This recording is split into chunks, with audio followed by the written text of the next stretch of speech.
아멘. 우리 한번 따라하겠습니다. 영적 예배에 승리합시다. 이제 매주 오실 때마다 교회가 조금씩 바뀔 겁니다. 성도가 바뀌어야 되는데 성도가 안 바뀌니까 교회당이라도 바꾸고 있습니다. 왜 바꿔요? 10월 1일 아름다운 교회 제1차 임직예배, 너무 중요한 예배입니다. 그리고 아름다운 미션 발대식을 합니다. 다 의미가 있으니까 바꾸는 거예요. 오늘 문화를 바꾸는 가장 빠른 길이 뭔지 아십니까?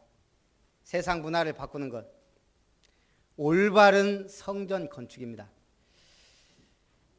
성전은 하나님의 전이거든요. 그게 사실은 올바른 성전 건축이 문화가 돼야 돼요. 그냥 빌딩을 크고 아름답게 짓는 게 중요한 게 아니고 하나님이 원하시는 성전을 짓는 것. 그럼 우리가 과거를 생각해 볼 필요가 있습니다. 제1성전 누가 지었습니까? 솔로몬이 지었지만 다윗이 준비했습니다. 다윗 왕이 되고 나서 내가 하나님 앞에 서원이 있습니다. 나는 왕궁에 있는데 하나님의 언약궤는 저 천막에서 성막에서 바람을 맞고 있으니 내가 주의 전을 건축할 마음이 있습니다. 그때 선지자를 통해 뭐라고 합니까? 너는 군인이다. 피를 많이 흘렸으니 내가 네 마음은 받되 네 아들에게서 성전을 건축하게 하겠다. 그래서 지은 성전이 솔로몬 성전입니다. 다윗이 얼마나 중심을 가지고 성전을 건축을 소원했던지 백성들이 예물을 가져오는데 어느 날 광고했어요. 뭐라고 했어요? 그만 가져와라. 너무 성전 건축하는데 많이 들어왔으니 이제 그만 헌금해라. 우리 교회가 그렇게 해야 될 줄 믿습니다. 저는 지금까지 많은 교회들 봤지만 성전 건축한다고 그만 가져오라는 광고하는 교회는 본 적이 없습니다. 다윗 이후에 뭐예요? 하나님이 하셔야만 가능합니다. 그것이 이스라엘을 가장 부강하게 만든. 근데 솔로몬이 그렇게 성전 건축해놓고 우상 숭배합니다. 부인을 1000명이나 드리고 그 부인들의 모든 종교를 허용해버립니다. 그래서 결국은 나라가 둘로 나눠지고 바벨론에 의해 성전이 완전히 무너집니다. 하나님이 기뻐하지 않는 성전, 하나님 다 때려 부신 겁니다. 그리고 나서 바벨론 포로에서 돌아와서 아무것도 없는 사람들이 지은 성전이 제2성전 스룹바벨 총독을 중심으로 세웠기 때문에 스룹바벨 성전이라 그럽니다. 그리고 나서 세월이 흐릅니다. 복음도 희미해집니다. 우상 숭배가 만연합니다. 그때 예수님이 오셨습니다. 자, 그 성전을 헐고 지은 사람이 있습니다. 그게 누구냐면 헤롯 대왕입니다. 헤롯 대왕이 어느 날 헤롯이 로마의 황제가 방문하니까요. 거기다가 딱 자리를 펴고 절을 합니다. 당신은 신입니다. 로마 황제가 너무 기분이 좋아서 네 소원이 뭐냐? 이스라엘을 내게 주십시오. 그래서 이스라엘의 분봉 왕이 된 거예요. 근데 이 사람은 에서 후손이에요. 그러니까 백성들이 지도자들이 반발하잖아요. 그래서 그 환심을 사기 위해 한 게 성전 건축이에요. 대헤롯 성전을 46년 동안 천천히 자기 지세하에 지은 겁니다. 얼마나 대단했겠습니까? 제자들이 그 성전 보고 예수님한테 자랑하잖아요. 예수님 보십시오. 성전 대단하지 않습니까? 예수님이 뭐라고 합니까? 돌 위에 돌 하나 남지 않고 무너뜨려질 것이다. 하나님이 기뻐하지 않는 성전, 헤롯이 자기 왕권을 유지하기 위해 백성들의 환심을 사기 위해 지은 성전. 예수님 주후 70년 로마 군대에 의해서 돌 하나 남지 않고 다 깨뜨립니다. 오늘 우리는 제대로 된 성전 운동을 해야 됩니다. 거기에 중요한 게 뭐예요? 중직자 임직이에요. 그냥 세우는 게 아닙니다. 자, 오늘 제가 얼마 전에 고흥을 갔다 왔습니다. 휴가 때. 고흥하면 뭐가 생각나요? 예? 곽성자 권사님 생각나요. 고흥하면 유명한 거 많아요. 유자도 있고 지붕 없는 미술관도 있고. 근데 나로 우주센터가 있어요. 참 저는 거기 한번 가보면서 크신 하나님에 대해서 생각해 봤습니다. 이 우주를 지으신 하나님, 우주 밖으로, 지구 밖으로 나간 사람들을 우리가 우주 비행사라 그럽니다. 우리나라에는 우주 밖으로 나간 사람이 딱 한 명이에요. 유소연. 우주 밖에 나간 사람들이 공통적으로 하는 말 뭐라고 할까요? 아름답다 정도가 아닙니다. 경이롭다 그럽니다. 경이롭다. 두 번째 하는 말, 국경이 안 보이네. 우리는 여기서 도토리 키재기 하면서 싸우고 뜯고 물고 별의별 죄를 다 짓고 살거든요. 백인종, 흑인종, 황인종 구분해 갖고 막 인종차별하고. 우주 밖으로 나가 보니까 그런 게 안 보여요. 우주 비행사들을 인터뷰하고 쓴 책이 우주로부터의 귀환입니다. 인류 최초로 우주 공간에 날아간 사람이 구소련의 유리 가가린입니다. 이 사람은 사회주의 교육, 공산주의 교육을 받은 사람입니다. 하나님 없는 무신론자입니다. 이 사람이 처음으로 우주에 나가서 한 말이 뭐겠어요? 하늘에 역시 신은 없었다. 주변을 아주 열심히 둘러보았지만 역시 신은 보이지 않았다. 이 말에 충격받은 나라가 어디겠어요? 기독교 국가를 자랑하던 미국이에요. 미국이 자존심이 상한 거예요. 그래서 구소련보다 조금 늦게 우주 개발에 뛰어들었지만 우주인 선발할 때 신앙심을 중요한 기준으로 삼았다 그럽니다. 실제로 우주 여행을 하고 돌아온 미국 우주인 중 상당수는 지구에 돌아온 후 신앙심이 더욱 깊어졌다 그럽니다. 지구로 귀환 후 훗날 목사가 된 아폴로 12호 승무원 제임스 어휘는 가가린의 발언에 일격을 가합니다. 저 멀리 지구가 오독하니 존재하고 있다. 이처럼 무력하고 약한 존재가 우주 속에 살아가고 있다는 것, 이것이야말로 신의 은총이라는 사실을 아무런 설명 없이도 느낄 수 있었다. 우주에 나가보면 지구는 작은 티끌에 불과합니다. 거기에 하나님이 생명체를 주시고 하나님의 형상 닮은 우리 인간을 만들어서 이 모든 우주 만물을 다스리게 했거든요. 그게 하나님 없는 사람에게는 안 보입니다. 우주 비행사들이 모여서 반상회 비슷한 걸 하나 봐요. 그들이 펴낸 책장 첫 장, 큰 그림을 본 사람은 더 이상 그 이전의 삶으로 돌아갈 수 없다. 오늘 신앙인이 뭡니까? 하나님을 만난 사람입니다. 예수 그리스도 십자가의 보혈을 믿는 사람입니다. 성령의 역사를 체험한 사람입니다. 여러분, 그냥 교회 다니는 종교인이 되지 말고 하나님의 생명, 복음의 능력, 성령의 역사를 체험하는 증인들 되시기를 주님의 이름으로 축원합니다. 그 하나님이 가장 관심 가진 게 성전입니다. 첫 번째, 그래서 영적 예배에 승리하라. 너희 몸을 하나님이 기뻐하시는 거룩한 산 제물로 드리라. 이는 너희가 드릴 영적 예배니라. 구약에는 하나님께 제사를 드렸습니다. 우리의 모든 죄를, 우리의 허물을 도말하고 하나님 앞에 나아가기 위하여 희생 제물을 잡았습니다. 그것도 뭐예요? 부정한 짐승은 잡지 않습니다. 부정한 짐승은 뭐예요? 우리가 볼 때 뭐 사자, 호랑이, 돼지 그런 것들은 안 잡습니다. 하나님이 허락하신 정한 짐승, 양, 염소가 왜 깼는지 모르지만 염소, 소, 그 다음에 비둘기 이런 걸로 하나님 앞에 제사를 드렸어요. 완전히 가르고 피 뿌리고 완전히 불태워 드렸습니다. 그걸 제물이라 그럽니다. 근데 하나님 오늘 너희의 몸을 거룩한 산 제물로 드려라. 이 말은 뭔 말이에요? 불태워 하나님 앞에 드리란 얘기예요. 영적 예배를 드리란 얘기입니다. 세상 사람들은 우리 그리스도인들을 보며 예수 믿는다고 손가락질합니다. 세상 사람들이 교회 다니는 사람들 보면 무슨 생각할까요? 저 사람들이 왜 예수 믿을까? 거의 많은 사람들이요, 복 받으려고 다닌다고 생각합니다. 그걸 누가 그렇게 각인시켰어요?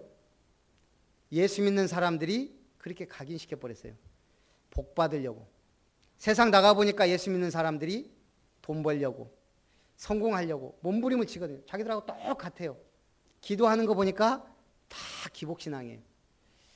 하나도 틀리지 않습니다. 그리고 세상 사람들이 볼 때 똑같은 거예요. 우리를 조롱합니다. 복 받기 위해. 우리가 복받기 위해 예수 믿습니까?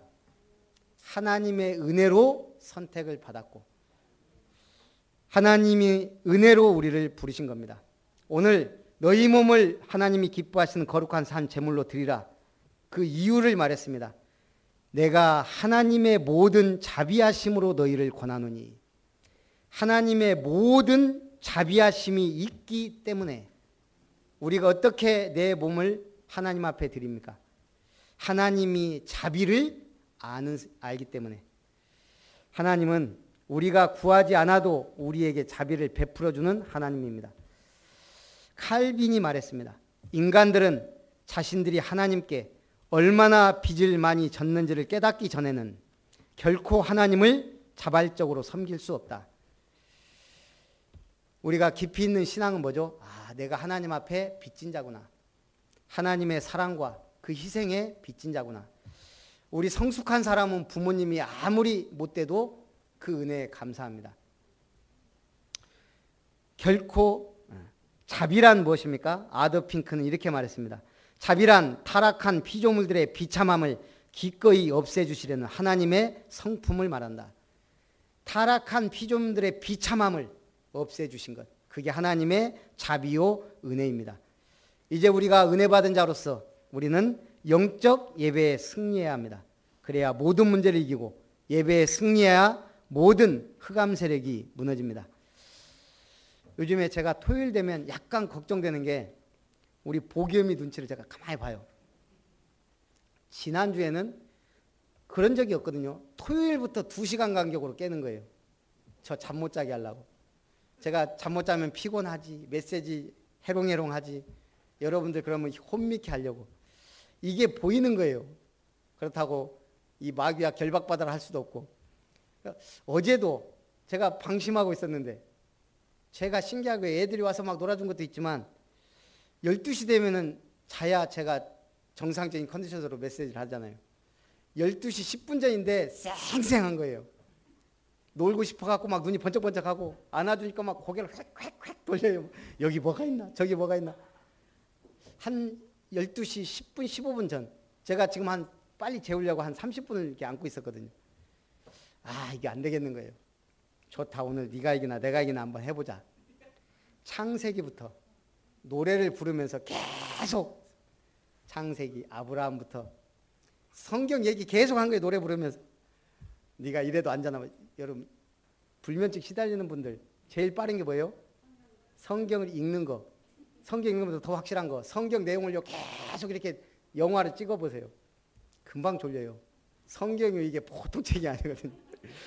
계속 아브라함부터 어디까지 가나. 이삭, 야곱. 좀 구체적으로 이제 야곱은 이래서 복을 받았고 이런 별명을 얻었고 이런 응답을 받았고 요셉은 어쩌고 저쩌고 잘 생각을 안 하는 거예요. 출애굽기로 넘어갔어요. 모세부터 여호수아 가나안 정복하고 라합부터 룻부터 에스더까지 왕정 시대 그 유명한 위대한 왕들 3명 쫙 앉아는 거예요. 이제 선지서로 넘어가서 다니엘 얘기하면서부터 얘가 고개가 탁 떨어지더라고. 구약 성경 딱 끝나니까 자더라고요. 한 10분 정도 앉고 있다가 딱 재웠는데요. 특효약이에요. 성경이 능력이구나. 그러고 나서 새벽 딱 할 때까지 안 깨고 어제는 잘 잤어요. 우리가 기도하거나 말씀을 읽어주거나 이런 것들이요 아무것도 아닌 것 같지만 하나님이 오늘 저에게 증거를 주시려고. 처음에는 안 자면 울든지 말든지 이렇게 내비둬 버릴까 그런 생각이 들더라고요. 근데 이렇게 성경 쭉 하면서 기도해 주면서 네가 이런 렘넌트가 되라는데 제가 힘이 돼요. 그렇잖아요. 제가 그 말씀의 은혜 속에 응답 속에 있으니까. 오늘 영적 예배에 승리해야 모든 문제 이기고 흑암이 떠나갑니다. 영적 예배에 승리해야 오직 마음을 새롭게 함으로 변화를 받아 하나님의 선하시고 온전하신 뜻이 무엇인지 분별하게 됩니다. 아까 우리 렘넌트들 차량 운행하는데 한 4-5명 뒤에 앉아갖고 정말 한 20분 동안 기억나니? 정말 쓸데없는 얘기, 듣기에 민망한 얘기, 별로 중요하지 않은 얘기 계속 하는데 들으면서 화가 나는 거예요. 그래가지고 나중에 그냥 찬양을 이빠이 틀어버렸어요. 사실은 우리가 그렇단 말이에요. 여러분, 하나님을 기쁘시게 하기 위해 얼마나 시도합니까? 사람을 기쁘게 하기 위해 우리는 화장도 하고 옷도 입고 다 합니다. 하나님을 기쁘시게 하기 위해 뭘 시도합니까? 작은 것부터 실천하는 증인들 되시기 바랍니다. 오직 마음을 새롭게 함으로 변화를 받아야 하나님의 선하시고 온전하신 뜻이 무엇인지 분별하게 됩니다.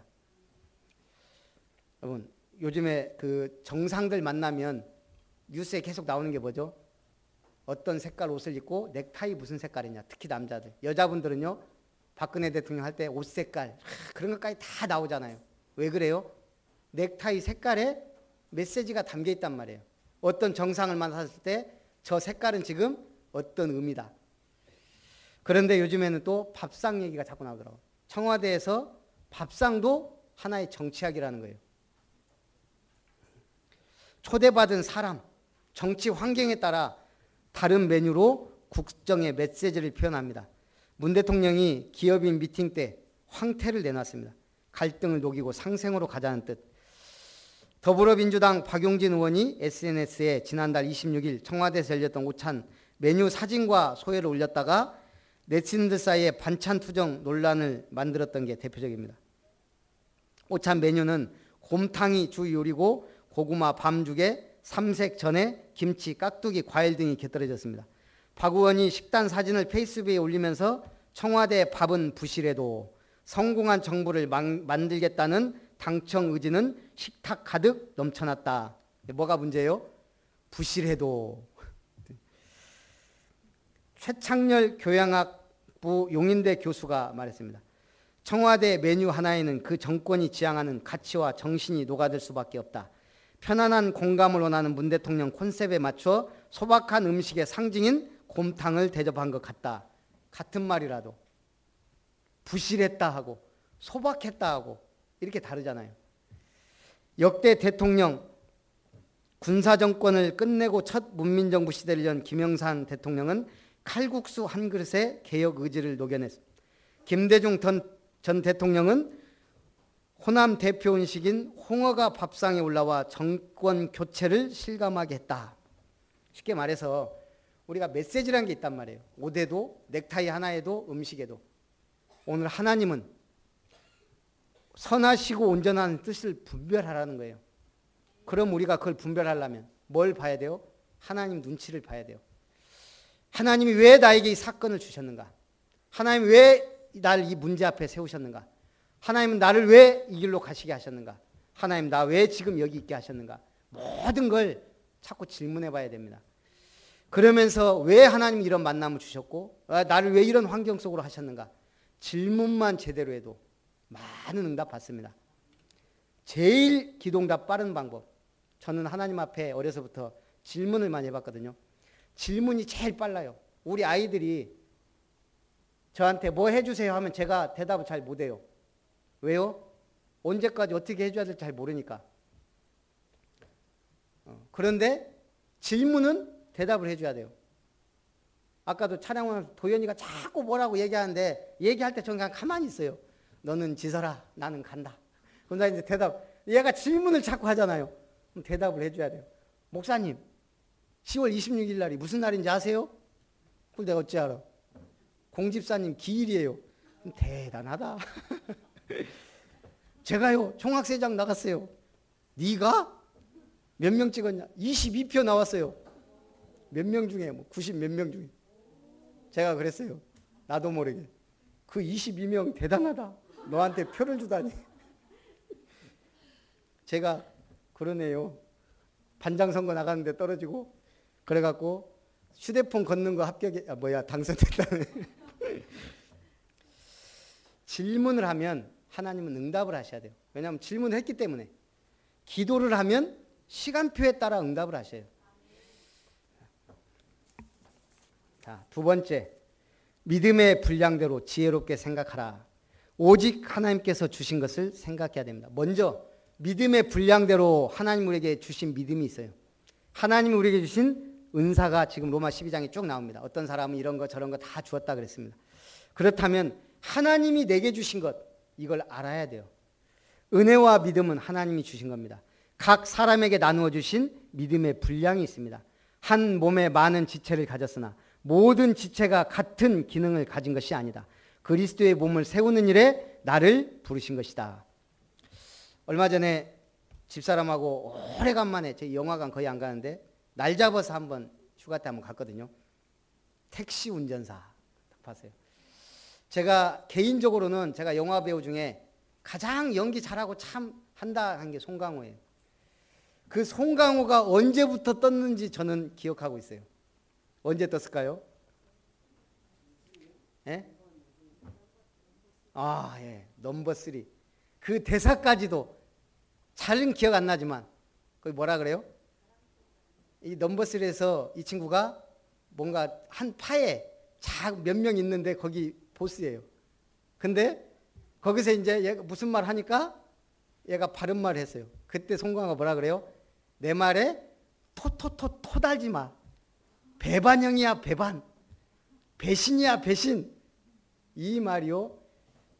일개 송강호를 엄청난 스타반열에 올린 그 시작이었어요. 그리고 그걸 도와준 사람이 있어요. 차인표. 영화 쉬리에 차인표 역을 이 친구가 자기 다른 영화 찍는다고 안 하고 거기에 송강호가 들어갔어요. 차인표는 완전히 그 영화 망해버리고 송강호는 천만관계인가요? 쉬리가 거기서 뜬 거예요. 제가 무슨 얘기 하려고 그래요? 송강호가 지금 국민배우란 소리를 듣더라고요. 국민배우가 되기까지 그 단어 하나가 그 애드립 하나가 굉장히 중요한 역할을 했어요. 지금은 물론 차인표도 잘 됐지만 어쨌든 그때 당시에 차인표가 안 하는 바람에 그 자리를 꿰차고 올라갔어요. 자, 우리가 열심히 믿어야 돼요. 맞지만 맞는 게 아니에요. 하나님이 역사해버리면 우리는 지금 그 말을 한단 말이에요. 열심히 해라 하다가 지쳐버려요. 믿으라는 거예요. 하나님을 믿으라는 거예요. 100년의 응답을 줄 수 있는 100배의 응답을 줄 수 있는 근원의 응답을 줄 수 있는 그 하나님. 제가 보니까요. 예수님이 이 땅에 오신 지 몇 년 됐어요? 2017년 됐어요. 제가 1993년도에 정확한 예수가 그리스도라는 복음을 받았어요. 이 복음이 1980년 말이든지 1900년도에 시작됐겠죠. 류광숙 목사님이라는 분에 의해 예수가 그리스도라고 정확하게 선포된 복음이. 그러면 예수님이 이 땅에 오시고 그 전까지는 예수가 그리스도라는 복음 운동은 거의 일어나지 않았었어요. 성경으로 돌아가자 1500년도에 개혁운동, 미국 경건주의 운동, 우리나라 기복신앙, 예수 믿고 좀 잘 살아보자 이런 운동이었지 성경적 전도 예수는 그리스도라는 복음은 사실은 우리나라의 복음이 1800말 들어왔어요. 그리고 1900년도 말이 돼서야 예수가 100년 만에 저는 그렇게 생각해요. 우리나라의 복음의 씨앗이 1800년 말에 떨어졌다면 1900년 말에 예수가 그리스도라는 꽃이 폈어요. 100년 만에. 그럼 지금 뭐 할 때예요 우리가? 자, 씨앗이 뿌려지고 꽃이 폈어요. 이제는 열매 맺는 시기예요. 렘넌트라는 열매, 치유라는 열매, 제자라는 열매. 우리가 이게 안 보이면 그냥 왔다 갔다 한 교인 되다 끝나요. 교회 왔다 갔다 하다가 이것 때문에 치고 저것 때문에 시험 들고 이것 때문에 바쁘고 저것 때문에 하다가 진짜 신앙의 중요한 맛은 보지 못하고 인생 끝나버린다는 얘기예요. 오늘 각 사람에게 나누어 주신 믿음의 분량대로 한 몸에 많은 지체를 가졌으나 모든 지체가 같은 기능을 가진 것이 아니다. 그리스도의 몸을 세우는 일에 나를 부르신 것이다. 우리는 한 몸 사상입니다. 단합, 연합이 아닙니다. 한 몸입니다. 그리스도의 몸을 세우는 한 몸. 그래서 다 역할이 다릅니다. 어떤 사람은 머리 역할, 어떤 사람은 발톱 역할, 어떤 사람은 팔 역할. 제일 중요한 건 오른팔, 왼팔. 우리 교회도 좀 많이 나왔으면 좋겠습니다. 저의 오른팔, 왼팔. 나와야 뭐 일을 하죠. 팔다리도 나와야 되고. 근데 주로 제가 오른팔이 되겠습니다 한 사람 어느 날 사라진다네. 말하지 말고 오른팔, 왼팔 되시기 바랍니다. 사랑에는 거짓이 없나니 악을 미워하고 선에 속하라. 형제를 사랑하고 존경하며 열심을 품고 주를 섬기라. 하나님의 은혜가 임하면 바뀝니다. 미국의 경영학자 피터 드러커 교수 넥스트 소사이어티란 책을 언제 썼냐? 93세. 다음 사회 93세 이 책을 썼는데 세계적인 베스트셀러가 됐어요. 이 책에 기업가와 혁신이라는 제목의 장에 한국에 대한 언급이 있습니다. 이 장에는 드러커 교수가 한 잡지사의 편집장과 인터뷰한 내용이 실려 있습니다. 편집장이 교수에게 미국이 기업가 정신으로 세계 제1인지 물었습니다. 드러커 교수가 답하기를 아닙니다. 기업가 정신으로 말하자면 미국이 2등도 되지 못합니다. 하니 질문자가 다시 묻기를 그러면 1등은 어느 나라입니까? 눈치채셨어요? 한국이라고 하면 약간 좀 거시기하고 사우스 코리아. 드러커 교수가 대답한 겁니다. 사우스 코리아 기업가 정신 1등. 그의 견해로는 기업가 정신으로 우리나라가 세계 제일이라는 겁니다. 편집장이 의아해서 물어보면 그렇게 작은 나라가 어찌 기업가 정신으로 세계 제1이 됩니까? 하자 드러커 교수가 한 말입니다.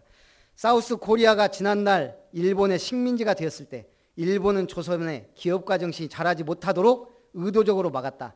그리고 해방된 후 남북전쟁이 일어나 전 국토가 잿더미가 되었다. 그러나 그런 잿더미 속에서 투철한 기업가 정신을 발휘하여 40년 만에 철강, 조선, 반도체, 전자, 자동차 산업 등에서 세계 인류 수준의 기업들을 일으켰다. 그런 점에서 사우스 코리아가 기업가 정신으로는 세계 제1이다. 기업가 정신이 싹트려면 뭐가 있어야 되죠? 국민성이 있어야 돼요. 그냥 어느 날 훌륭한 기업가가 팍팍 튀어나옵니까? 그만큼 교육열과 그만큼 뭔가 우리나라의 이 기업가 정신이 나올 수밖에 없는 국민성이 있었다는 얘기입니다. 어쨌든 성질 급하고 못된 사람도 많지만 성실 근면하고 똑똑하고 좀 개인적이라 그러지. 어쨌든 튀는 민족입니다. 그런데 이렇게 되기까지 우리 기독교 복음의 역할이 굉장히 중요했습니다. 수많은 기독교 지도자들, 여러분 우리 민족 33인 중에 기독교인이 몇 명이에요? 거의 다예요. 거의 다. 지금까지 우리나라 역사를 바꾼 인물들 중에 특별히 크게 우리나라 세상적으로 바꾼 인물들 중에 기독교인들이 참 많습니다. 어쨌든 우리 렘넌트들이 성장해야 되고 우리 교회도 앞으로 이 시대에 맞는 교회로 축복과 응답을 받아야 됩니다. 우리 생각, 믿음 중요합니다. 결론입니다. 그리스도인의 삶은 영적 예배에 성공하도록 우선순위를 확실히 해야 됩니다. 제일 우선순위가 뭘까요? 영적 예배예요. 하나님과의 교제에 성공하면 나머지는 다 됩니다. 은혜와 믿음의 분량대로 그리스도의 몸된 교회를 세우는 겁니다. 하나님은 문화를 바꾸는 성전 이전에 우리 한 사람 한 사람이 제대로 은혜 받고 주의 몸된 교회를 세워가기를 원합니다. 모든 사람에게 선한 일을 도모하라. 그러면서 마지막에 뭐라고 합니까? 21절에 시작. 악에게 지지 말고 선으로 악을 이기라. 자, 이걸 우리가 쉽게 표현해 어떻게 하는 게 악한 거예요? 다른 사람 말, 안 좋은 말 하는 거는 잘하는 게 악한 사람이에요. 다른 사람 칭찬하고 격려하고 장점하는 것은 되게 약해요. 이건 악에게 지는 거예요. 그럼 반대로 정말 부족하고 무능하고 연약한 사람 보면서 칭찬하고 격려하고 도와주면서 함께 갈 수 있는 능력 있는 사람, 이 사람이 악에게 지지 않고 선으로 악을 이기는 사람입니다. 승리하시기를 주님의 이름으로 축원합니다. 살아계신 하나님, 너희 몸을 거룩한 산 제사로 드리라는 하나님의 말씀 붙잡고 영적 예배에 승리하며 그리스도의 몸을 세우며 모든 사람에게 선을 베풀 줄 아는 우리 아름다운 성도님들과 렘넌트들 되게 하옵소서. 예수님의 이름으로 기도하옵나이다. 아멘. 우리 찬송 300